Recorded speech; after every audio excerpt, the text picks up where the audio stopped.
Terror funding पर NIA का बड़ा एक्शन देखने को मिल रहा है। गैंगस्टर केस और टेरर फंडिंग के मामले में छापेमारी की जा रही है। देश भर में 72 जगहों पर एनआईए की छापेमारी देखने को मिल रही है। आर्म्स सप्लायर नेक्सस मामले में भी छापेमारी की जा रही है। यूपी के पीलीभीत प्रतापगढ़ में भी छापेमारी देखने को मिल रही है। इसके साथ ही नेपाल के रास्ते भारत में हथियारों की सप्लाई की जा रही है। ये सूत्र के हवाले से खबर है और इसको देखते हुए ये बड़ा एक्शन यहां पर देखने को मिल रहा है। एनआईए का ये बड़ा एक्शन जहां पर टेरर फंडिंग को लेकर छापेमारी की जा रही है। गैंगस्टर केस टेरर फंडिंग के मामले में ये बड़ी छापेमारी है और देश भर के 72 जगहों पर एनआईए की छापेमारी देखने को मिल रही है। आपको बता दें कि आर्म्स सप्लायर नेक्सस मामले में भी छापेमारी की जा रही है।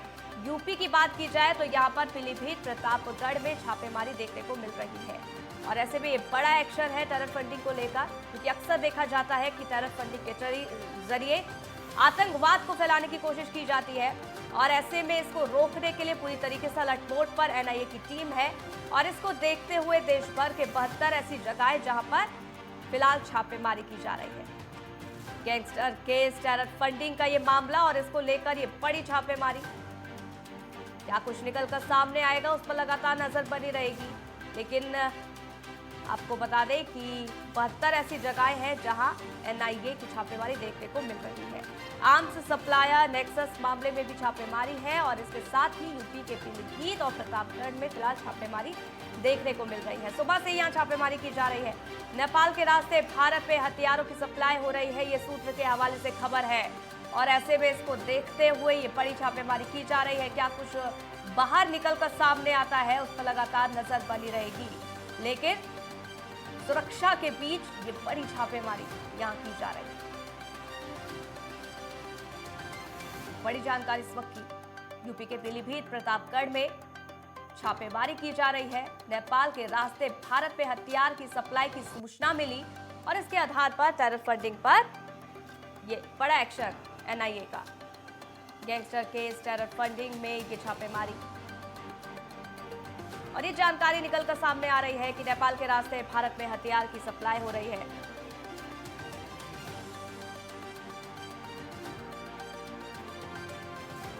तो अनिकेत तिवारी हमारे संवाददाता हमारे साथ लाइव जुड़ गए, जरा जानकारी उनसे ले लेते हैं। अनिकेत, क्या कुछ जानकारी मिल रही है, क्योंकि कई ऐसे ठिकाने हैं जहां पर एनआईए की छापेमारी की जा रही है, वहां क्या कुछ खबर?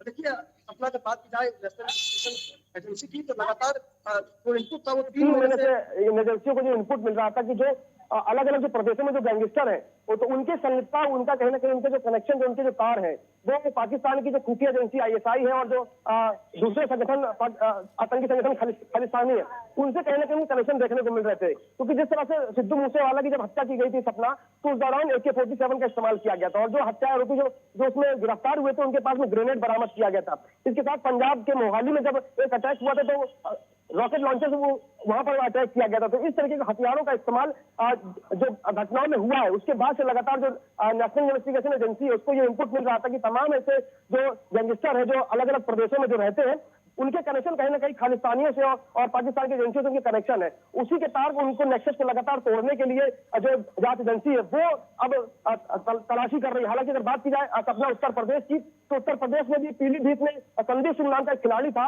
जिसकी हत्या की गई थी और उसका जो हत्या करने वाला जो व्यक्ति था वो फिलहाल फरार है और उसके घर पर भी आज छापेमारी की गई है एनआईए की तरफ से। सुबह 4 बजे ही टीम वहां पहुंच गई थी। हालांकि घर पर कोई मौजूद नहीं था, लेकिन एनआईए वहां पहुंची और उन्हें अपनी जांच पड़ताल करके वहां से वो वापस निकल गए। इसी तरह अगर बात की जाए प्रतापगढ़ में, तो प्रतापगढ़ में भी ये बात सामने निकल कर रही है कि प्रतापगढ़ में भी एक टीम पहुंची हुई थी। वहीं पश्चिमी यूपी की अगर बात की जाए सपना, तो पश्चिमी यूपी में बुलंदशहर और खुर्जा में भी एनआईए की टीम ने छापेमारी की है। तो लगातार ये इनपुट एनआईए को मिल रहा है कि जो अलग अलग प्रदेशों में जो गैंगस्टर है वो कहीं ना कहीं उनका नेक्सस जो आईएसआई जो एजेंसी है पाकिस्तान की उससे कनेक्शन देखने को मिल रहा है। इसके साथ जो खालिस्तानी है आतंकवादी उनसे कहीं ना कहीं कनेक्शन है, क्योंकि जिस तरह से हथियार सामने निकल कर आए आपराधिक घटनाओं में, तो इससे साफ तौर पर जाहिर हो रहा है कहीं ना कहीं एक बड़ी खेत कहीं ना कहीं हथियारों की अलग अलग जगहों से आ रही है और उसी के नेक्सस को तोड़ने के लिए लगातार जो इनपुट था वो 3 महीने से मिल रहा था और अब कहीं ना कहीं कवायद तेज होती जा रही है। यकीनन तौर पर अगर बात की जाए छानबीन की, तो ये जाहिर बात है कि आने वाले समय में भी छानबीन और देखने को मिल सकती है। कई गिरफ्तारियां भी सपना हो सकती है नेशनल जांच एजेंसी के इन्वेस्टिगेशन के दौरान। सपना, बिल्कुल, जांच का दायरा आगे की तरफ बढ़ेगा तो ऐसे में कई गिरफ्तारियां भी देखने को मिलेंगी और कई ऐसी नई जगहें भी जहां पर छापेमारी की जाएगी। और इस वक्त अनिकेत क्या जानकारी मिल रही है, यूपी में कितने ऐसे ठिकाने हैं जहां पर फिलहाल एनआईए की छापेमारी चल रही है? देखिए सपना, जैसे कि मैंने बताया, उत्तर प्रदेश की अगर बात की जाए तो पश्चिमी यूपी में खुर्जा और बुलंदशहर का इनपुट निकल कर सामने आ रहा है। वहीं अगर बात की जाए प्रतापगढ़ की और पीलीभीत की, तो ये 4 जिले हैं जहां पर उत्तर प्रदेश में सामने निकल कर आ रहे हैं, जहां पर नेशनल इन्वेस्टिगेशन एजेंसी की जो टीम है वो पहुंची हुई थी। सुबह भोर में ही टीमें पहुंची है।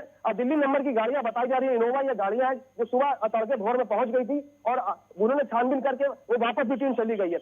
और सब कुछ इतना जल्दी हुआ कि किसी को भी कोई जानकारी फिलहाल सपना नहीं मिल पाई। हालांकि अगर मीडिया सूत्रों की अगर बात की जाए तो ये इनपुट निकल कर आया है कि पीलीभीत में जो संदीप सिंह नाम का खिलाड़ी था उसकी हत्या जो की गई थी, उस हत्या में जिस हथियार का जो इस्तेमाल किया गया था वो हथियार भी बाहर से सप्लाई हुआ था।